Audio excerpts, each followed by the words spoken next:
Hey everybody, it is Tuesday at 4:24. I'm going to try to make this video as short and sweet as I can. I will tell you that I'm at home and I have another sick child today. In the past week we've had 2 kids with strep. One that had strep also had flu A and flu B. And today we went to the doctor again with a different kid that has RSV. So RSV is respiratory syncytial virus, and it is a very contagious respiratory virus that kind of cuts off their little airways. They need steroid treatments and breathing treatments and all that good stuff. So he will live, but right now he's just not feeling too great, and neither am I. So it's been very rushed, it's been very hurried, so I'm going to try to present this information as best as I can, and we'll just start there. The first thing I want to do is I want to pray with you guys. We always pray before we do classes, and so I don't think that this class should be any different, okay? Dear Lord, thank you for the opportunity that we have the ability that even when I can't be there and even when class is cut short, and that we have this media that we can use to reach out. Lord, let us use it for more than this class. Let us use it for your word, your truth, and your gospel. Lord, I pray for each kid this week that they can grasp an understanding, that they take the time to slow down and understand these concepts. You created this, and it's important that we know about it. Be with each child this week, that each one returns next week healthy. All of these things in Jesus' name. Amen. Okay. All right. Now, what I want you to do first is you should already have printed on your computer the helps that I put together yesterday. Basically, they are the second part of your helps, kind of explaining how to work through the second half of this module. So here's what I want you to do. Go ahead, pull it out, keep it to the side. Like I said, this is kind of jiggling because it's sitting on my table. I'm at home. Kids are all around. My husband has been working on his vehicle today, and so he'll probably be coming in and out and all that good stuff. So I'm going to try to stay on topic with you as much as I can because I want to make this a short video, mainly because I'm tired. It's been a long week, so but I want to be able to work through some ideas with you guys, okay? So keep that handy.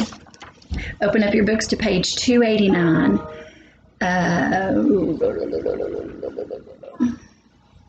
Seemed like I needed something. I was going to have a kid run and get it, but maybe I don't. Okay, I'm trying to get organized here. This is not my workspace.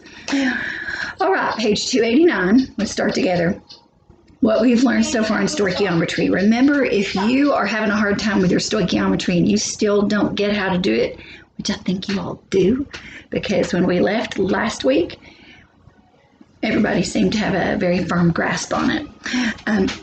But if you do not understand that stoichiometry, then now is the time to review. Take the afternoon, take a day, do whatever you got to do to review that. Now that you've learned it, I'm home. He's home. Did y'all hear him yell at me? Mommy. Could you please respond to your father? I heard you, buddy. Thanks. What we've learned so far is the stoichiometry coefficients and chemical equations relate to the number of moles. That means the big number that's in front of all the letters, not the little subscripts, but the big numbers actually refers to how many moles it has, not just the number of the number in the compound. It just tries to explain it in moles. Remember, we measure in moles. So, unfortunately, we rarely measure the quantity of substances in moles. The quantity is measured in grams. So we're going to have to figure out how to do these stinking grams. So After all that work, learning your stoichiometry, learn how to do, change things into moles, find the number of moles. Now you're going to have to learn another little step.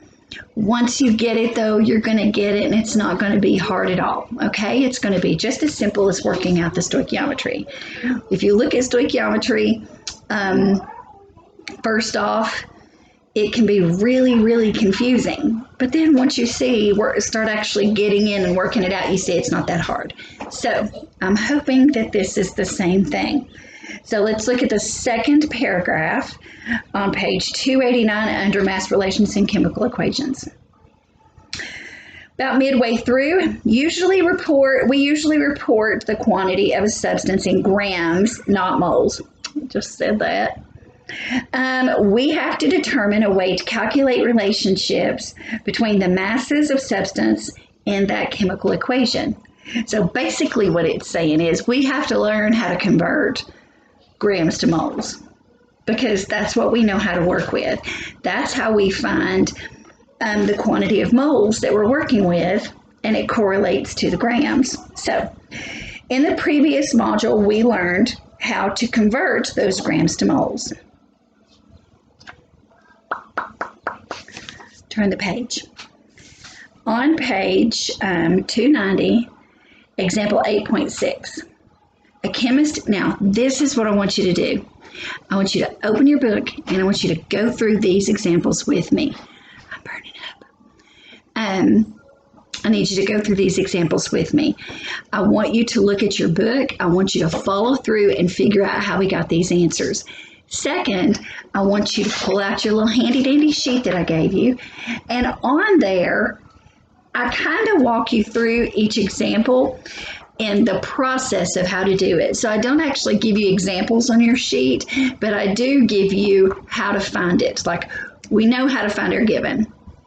We know how to find our find. But this shows us the plan. So hopefully we can work through these and find our plan, okay? So a chemist needs to produce 100 grams of GaCl3. Not now, okay? I have a little one want my attention. A chemist needs to produce 100 grams of GaCl3 using the following reaction. 2Ga plus 6HCl produces 2GaCl3 plus 3H2. Now, it's given this to us, and you can be assured that it's already balanced. You don't have to balance it. So, remember that when you're talking about molar mass, it is grams per mole. So every time we work out these math problems, they're going to either be grams over moles or moles over grams, because it's grams per mole. And that is figured in the AMU. Look at your example. The first thing you need to do is convert the grams of GaCl3 to moles of GaCl3. And you learn to do that by counting your AMU. So, the atomic mass unit for GaCl3. First, you have Ga, which is 69.7 AMU. Plus 3, because see, chlorine has 3. And the atomic mass unit for chlorine is 35.5. It's on your periodic table. You are welcome to use that on your test. Since there's 3 of them, we have to multiply 3 times 35.5. When we get that answer, we add it to the Ga, 69.7, and the answer is 176.2 AMU. Once you have the AMU, you're going to go right over, let's see,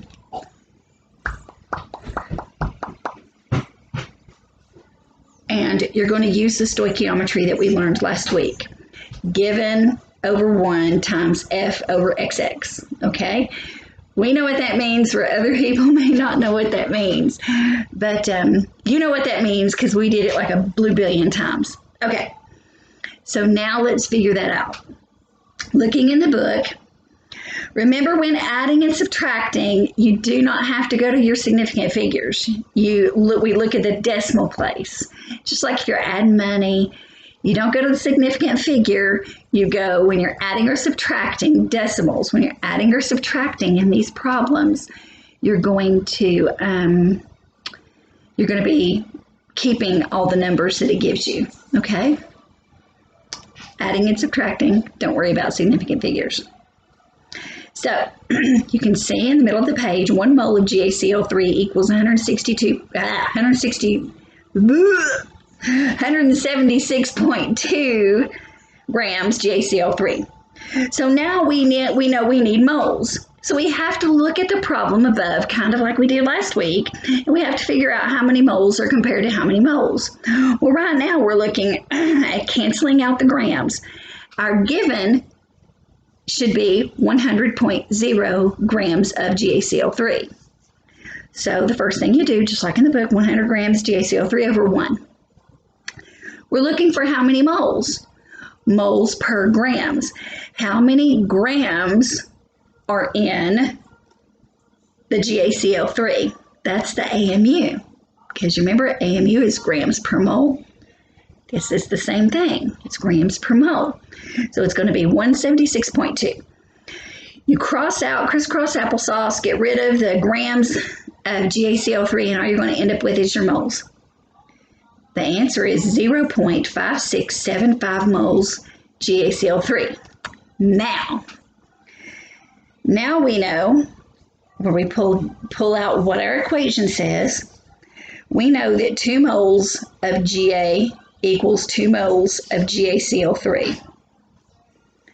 Do you see that up there at the very top in the formula?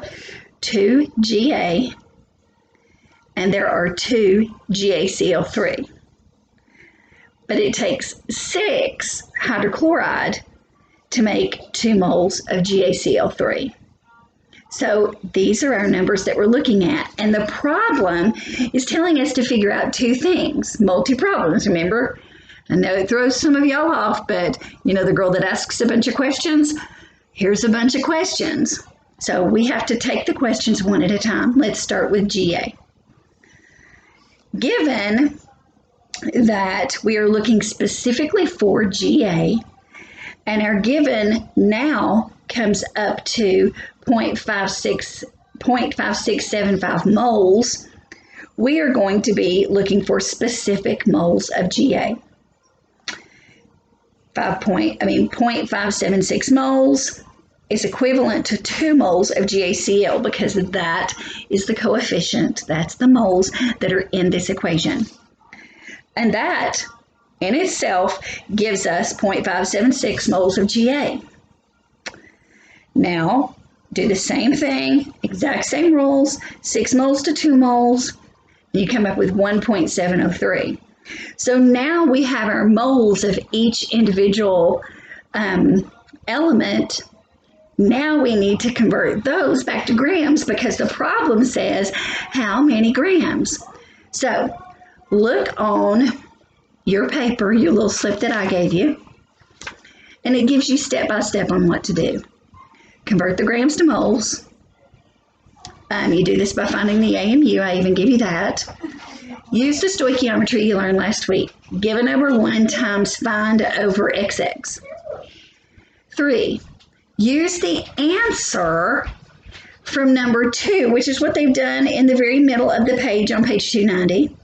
Use the answer as your given and use the same formula. You're going to do the same thing. You're going to use that new answer as your given, and you're going to work it out that way, okay?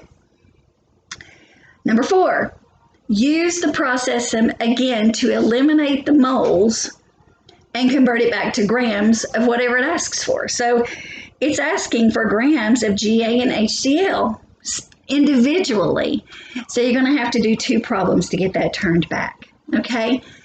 It is all relative to the formula that I gave you last week, okay? But the first thing that you have to do is figure out how the AMU, the atomic mass unit, correlates to grams per mole, okay? So I'm going to move you on just a little bit. On page 292, it gives you the same thing. It's just telling you about how you have to convert grams to moles, moles to grams in that little dugout space with the cute little moles there. Okay, now the next problem works the exact same way. 8.7 is you work it the exact same way as you did on your little sheet up here where it says the plan. It's the same thing. You're going to work through that problem using these formulas. You find the AMU. This time they threw a little wrench in there by giving it to you in kilograms. So you can't use kilograms. You've got to convert it to grams. Once you convert it to grams, you can convert grams to moles. Once you convert it to moles, you use your stoichiometry to come up with each individual element. After you come up with each individual element, then you can work it out to see how many grams of the compound that they want. You got this. Now, page 295. This is what the book says, and so this is what I'm telling you right now. I also wrote it on your paper, I think. Yes, I did. I put it in bold. Ha ha! So, look about a third of the way down on your paper. It says, problems such as these, no, not on your paper yet. We're still on page 295, first paragraph. Problems such as these are the toughest stoichiometry problems that you'll be asked to perform in this course. This is the hardest thing. It's because it's so many stinking steps. If you understand the examples, all you need to do is cement your stoichiometry skills by answering the on your own problem. These on your own problems on your right will give you all of the skills that you learned in 8.6 and 7. If you are not comfortable working these problems, if you get in it and you look at my sheet and think she's lost her mind, I do not know how to do this, I need help, then go to the very front of the book. And in the front of the book, it has some little tiny Roman numeral pages. Go to page 8, VIII. At the very bottom of that, it is going to have learning aids. It says www.apology.com/book extras. The password to get in there is "How great are your works!" ! Pretty good password, huh?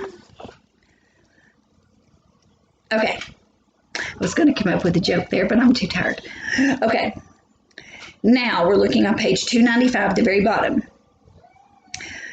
If you get hung up, use those, but I highly advise you to go through other online resources. Use Khan Academy.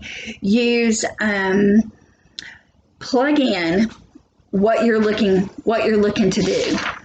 Plug in. Where's my page? Mass relations and chemical equations, and you will find some way to do that. I think my way works pretty easy. Just follow it. You can also use this page for your test to kind of help you work through it. I am not expecting you to just look at any random problem and just know how to do it all. 99% of you are not going to be chemists, but at least you'll know how to plug in the information that they give and work the path. You'll learn how to do it by doing that.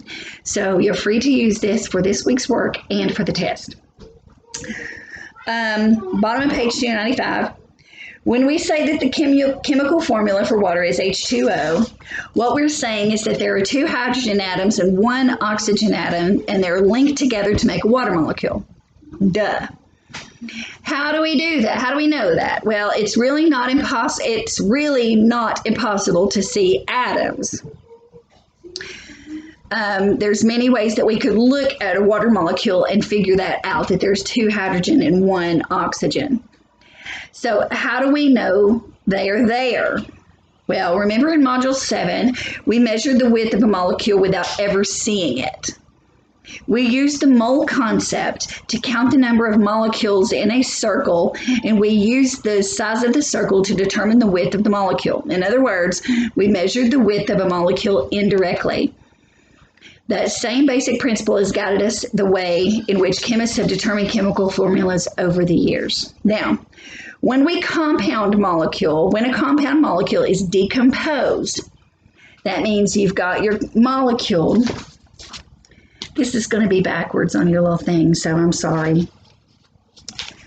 I figured it's better than nothing.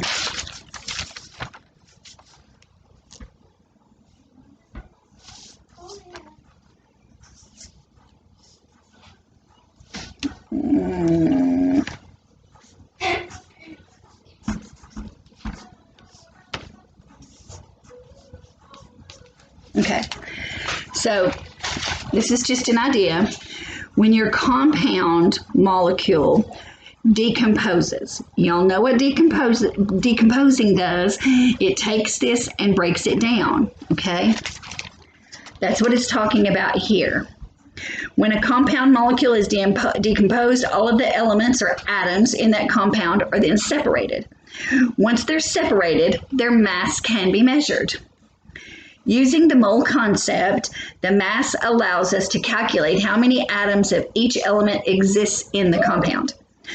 Once we've counted all the atoms in the compound, we have essentially determined its chemical formula. In a nutshell, that's how you determine a molecule's chemical formula without ever seeing the atoms that make it up. Okay, look at example 8.8.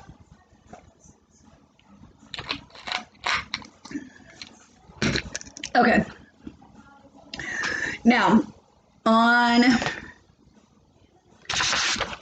about halfway down your page of the sheet that I gave you, this gives you a walkthrough.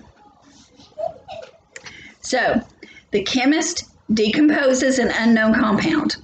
The products of this decomposition are 12 grams of carbon and 4.04 grams of hydrogen. That is your given.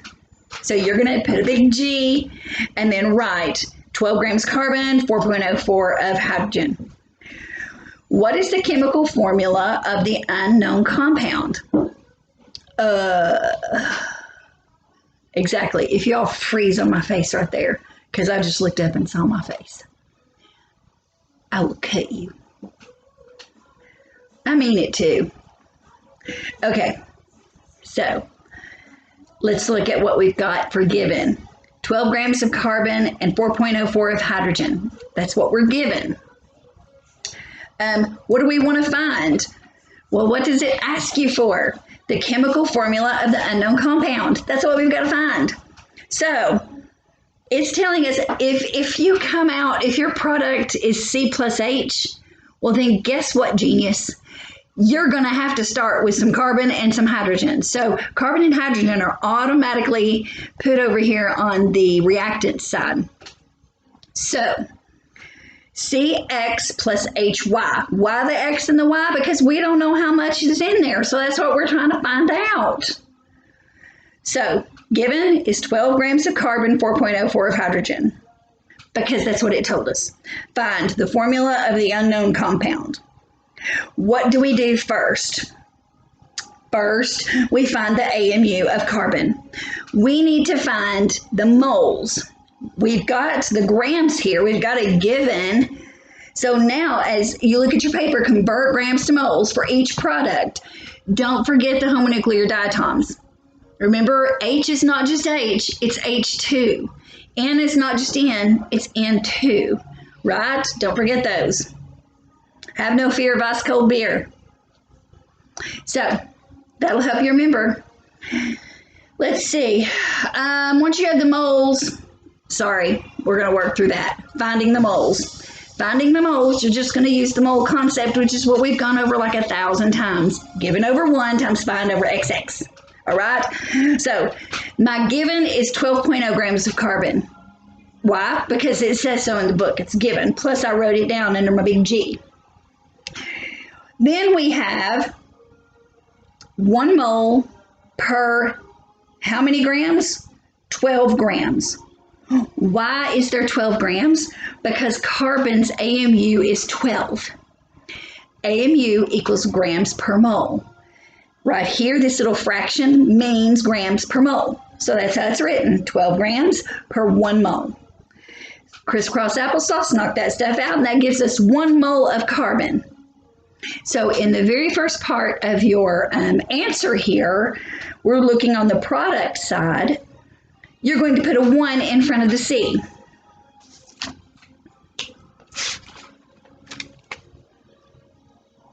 Moles. Y'all remember that? Okay. You don't really have to write that later on, but y'all know that too. But I'm doing it just for now so you'll see. Now we're going to do the exact same process. We got to find the AMU for the other part of the product, which is the hydrogen. So you take the hydrogen given, which is 4.04 grams of hydrogen, and you're going to do our little mole concept, our little stoichiometry that we learned, given, which is 4.04 over 1, times your find. We want the moles, and we know that AMU is grams per mole. So how many grams of hydrogen are there? There are 2 hydrogens here. Why? Because it's a homonuclear diatomic. So there's 2 grams of hydrogen. Is that right? No. 2 hydrogen atoms. 1.01 is the atomic weight of 1, the atomic mass unit of 1. But I got 2. So 1.01 times 2 is 2.02. Now, look at the paper again. 4.04 grams hydrogen over 1 times 1 mole over 2.02 equals 2 moles of hydrogen. So now, this is what it looks like.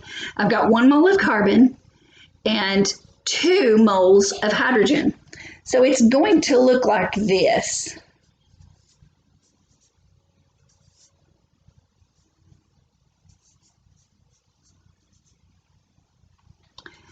So now I just need to make sure that these match up over here. How many carbons am I going to have here? C is going to be 1 because I've got 1 over here. The HY, how many hydrogens do I have over here? 2? No. Anyone? 4. I'm going to have 4. 2 times 2 is 4. So let's mark that out and put a 4 here. So it's going to look like C. Do I have to use that 1?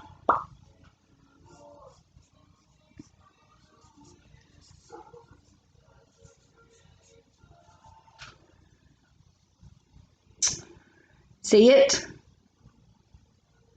Now, the product then is going to be our decomposition, but it's asking us what the unknown compound is. It's asking us what this is that's being decomposed. So this is my answer, CH4, okay? I figured that out by following my simple lines. And it says on there, this is 8.8. I take that back, it does not say that. But it's the next section, the unknown compounds. That's what you're going to be dealing with there, okay? Empirical and molecular formulas. Oh boy. I wrote this on your paper. Here is the key to figuring out if it's a molecular formula or an empirical formula. Molecular formulas have a common denominator or a common factor. Sorry, common factor. I'm tired. Or it could just be dumb. He thought that was funny. It's because he knows it's probably true. Okay, so molecular compounds have common factors in the subscripts. 2, 4, 6, 8, 3, 6, you know, that kind of stuff. Empirical formulas have no common factors. Look at the page. 298. I wrote on my page here at the top of 298, it's boring, but read it. The top of the page gives you a lot of information, but it is boring. But I think your best way to figure out what's an empirical and what's a molecular formula is to figure out if the numbers, the subscript numbers, have common factors. Okay, so. But Queen is playing in the background. Let's see. So let's look at page 298, 8.9. Without having to work our way through this whole problem, look at number 1. 4 and 12. Do 4 and 12 have common factors? Yep. So that is a molecular compound. Na2S2O8. The subscripts are 2, 2, and 8. Do they have common factors? Yes, they do. So that is a molecular compound. 2, 2, and 7. 2 and 2, yes. 7, no. So because there's a number in there that doesn't fit into our little pretty box, then that makes it an empirical formula. That's how you tell the difference. It's the easiest way to tell it. Do it that way and you'll do great, okay? Now, here's my next booger, okay? We're going to look for, it's going to ask you to look for the molecular formula. It's a little different, but if you follow the slip that I gave you, you can probably work it out using the slip, okay? Middle of page 299. Let's look at middle page. It is possible to convert from a molecule's empirical formula to its molecular formula if you happen to know the molecule's mass. How do you figure that out? Got to know that AMU of that molecule. That means you got to add all kinds of stuff together. To go from a molecular formula to an empirical formula, what do you have to do? Well, we have to find the common factor and divide by it. For example, in example 8.9, we noted that the common factor in the molecular formula was 4. That would be an A. Then we divided by 4. We turned the molecular formula into an empirical formula. That's all you had to do to change it into an empirical formula. If we want to turn an empirical formula into a molecular formula, we have to multiply by the common factor. So let's look right here, example 8.10. And it's at the very bottom portion of your page on the sheet that I gave you. A compound's empirical formula is determined by experiment to be CH2O. In a separate experiment, the molecule's mass was determined to be 180.1 AMU. What is the compound's molecular formula? So, the first thing that you have to do is take the CH2O and break it down and find the molecular formula. Find the molecular mass, okay? Carbon is 12, so you just need one of those. H is 2. We know that the atomic mass is 1.01 times 2 is 2.02. So 12 plus 2.02.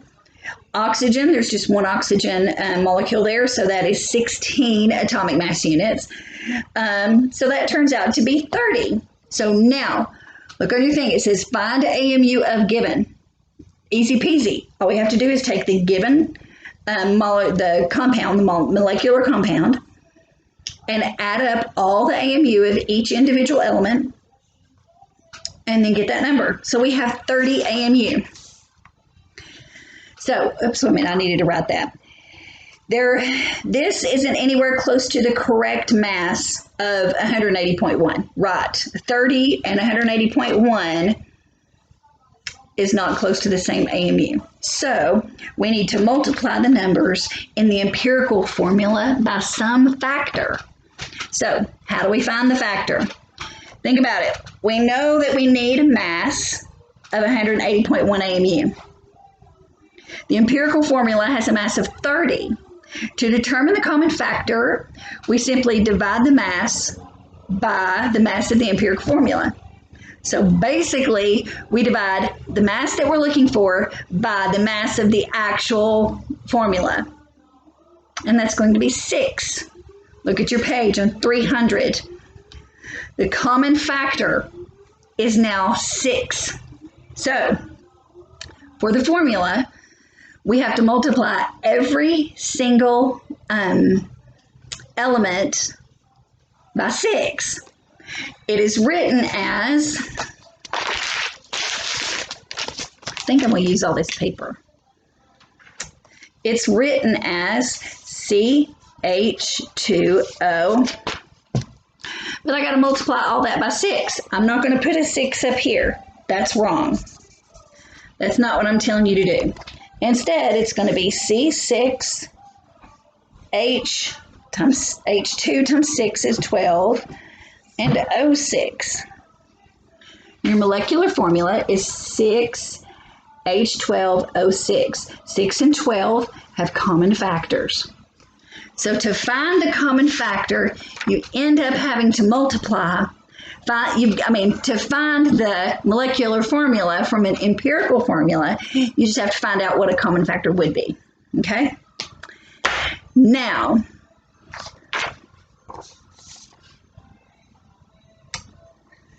let's see.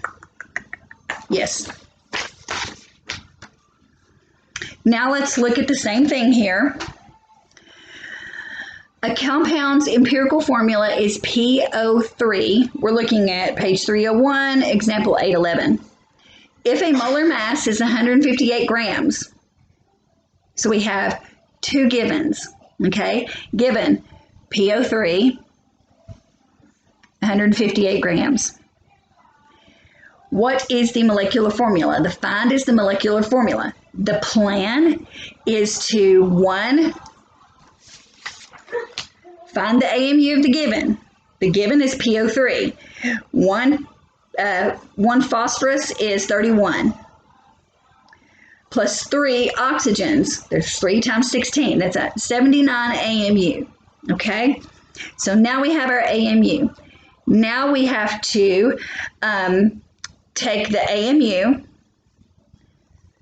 of what's given. That's 58 grams per divided by 79 grams, and that gives us 2.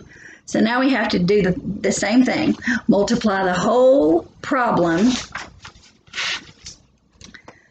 by 2. So what we started with let's see, PO3. What we started with PO3, we now have to multiply each of these by 2. So P2O6. Once you find your common factor, you add it in, and it turns an empirical formula into a molecular formula. Now, last but not least, let's say 37 minutes, just a little bit more, okay? Last but not least, we have to figure out how to find an empirical compound. That is on the last page. It's on your second work page for this, okay? Follow these steps. A sample of brown colored gas. Okay, that's gross. Brown colored gas? Sounds like my anatomy and physiology class. Brown colored gas. I need a drink. I'll take my last little drink. Brown colored gas. It is decomposed into 2.34 grams of nitrogen and 5.34 grams of oxygen. So it's telling me, wait a minute. Hang on, I think I worked it all on this page over here. I did, but it'll be too little for you to see. Okay, turn the page. Bing! Okay, so my given is going to be 2.34 grams of nitrogen and 5.34 grams of oxygen.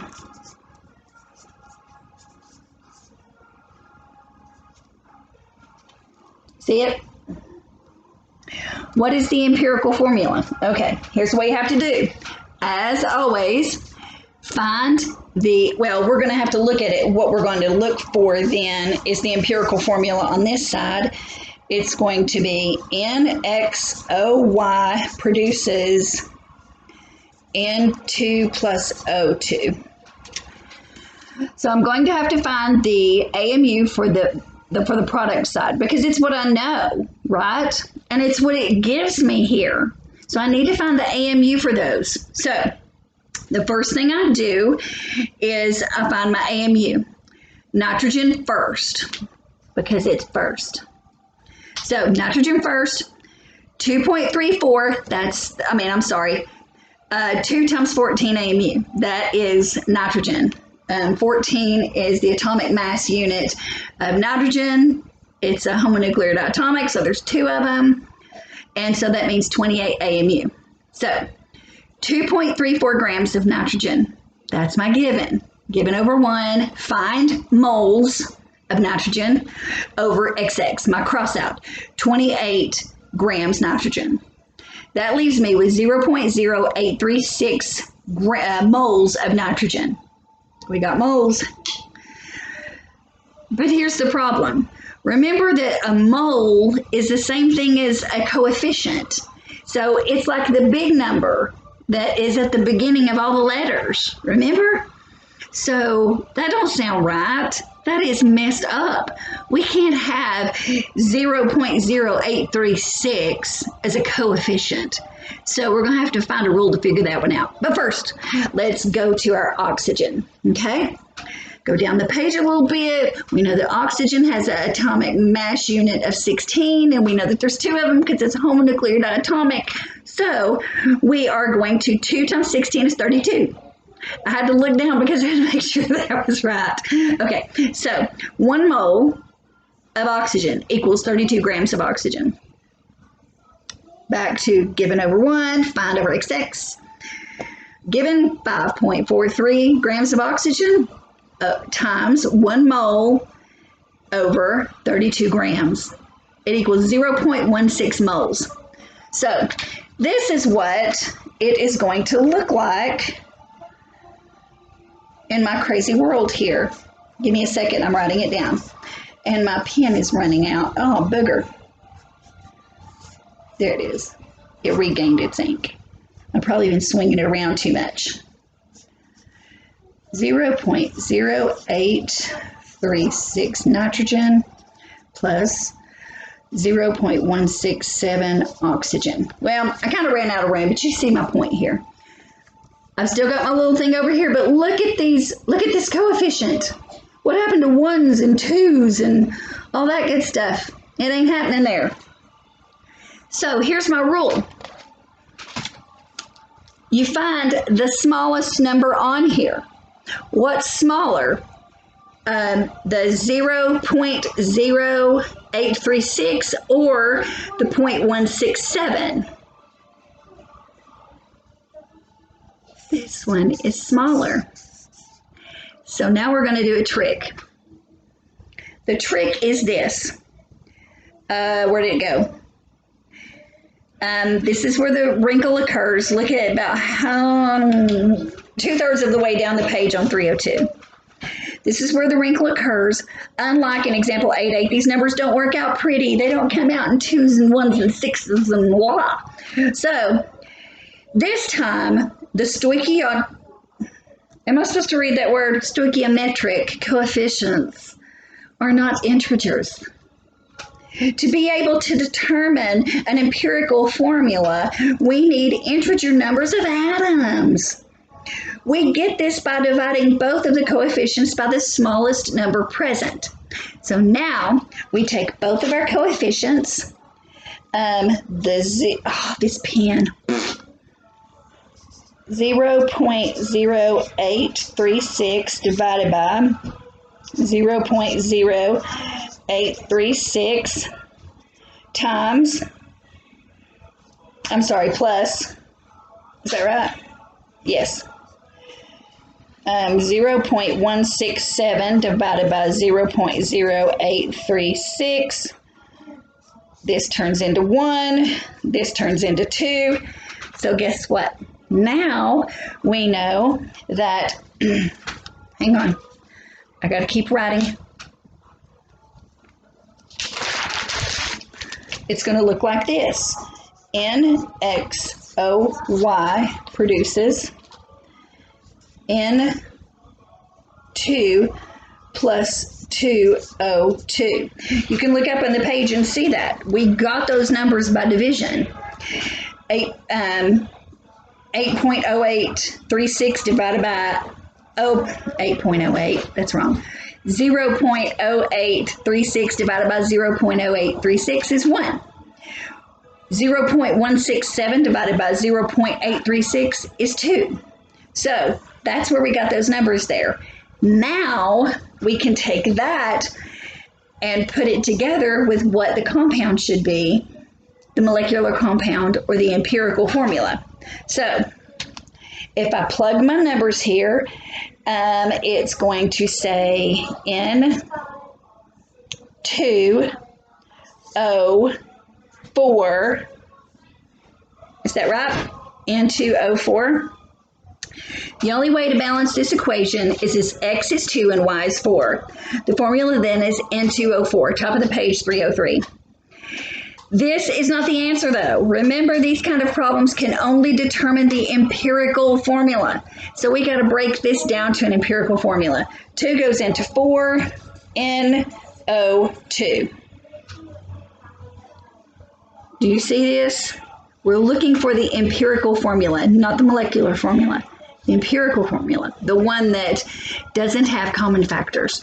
So what we do is we divide them out by the least common factor. Now, I know that that's a lot of stuff. I know that if I were standing in front of you, we could have slowed down a little bit, taken our time through some of these problems, maybe picked up and on your own, but we do not have that privilege this week. And once again, this is the beauty of homeschool.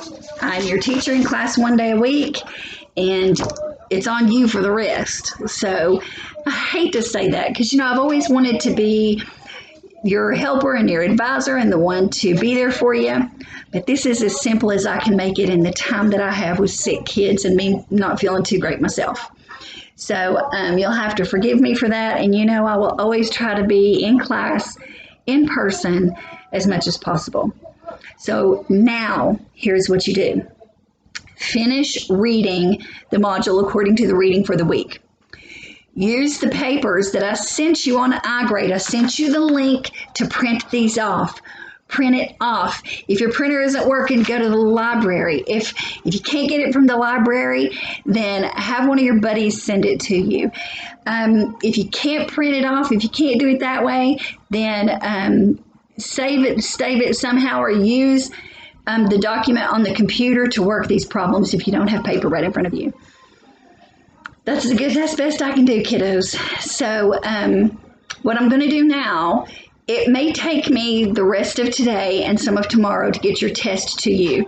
I will have your test to you by tomorrow night. Because well, I probably can't go to church. I've got a kid with RSV. But I will have this stuff to you by tomorrow night, your test. Your test is not open book, but it is open note with these and the ones from last week, okay? You can use those notes to help you work these problems. Work all of them that you can. If you cannot figure out how to do it with these, try some more. Go to your practice problems. You have practice problems on page 311. You have extra practice problems in the very back of the book on page 622. Go to the front. Go to that little Roman numeral 8 page. Go to that website, look it up, and see if you can get some helps. Go to Khan Academy, Melissa Maribel. These are my go-tos. When I don't understand something I'm reading, I have to look it up too. Everything that you do from now on in life, if you don't know the answer and you can't figure out the answer, seek wisdom. Part of seeking wisdom is using your own noggin and figuring out where to go for resources for help, whether it be a parent, a teacher, a tutor, or the internet. You can do this. I know you can. I'll send you your test sometime tomorrow, tonight or tomorrow if I can. And I'll get it to you as soon as I can so you can get it printed out and taken at home. The test and the on your owns are due on Monday. On Monday, we start a whole new thing into acid bases. There will be a lab in class on Monday. Girls, if you can, please wear your hair back. We're going to be dealing with chemicals. So if you would please consider that, that would be great. And I will see you all on Monday. Again, I'm sorry I hated that I wasn't with you this week. So I love all of y'all. And I'll see you Monday with bells on. Call me if you need me. Text me if you need me. I'll get back with you as soon as I can. Thanks.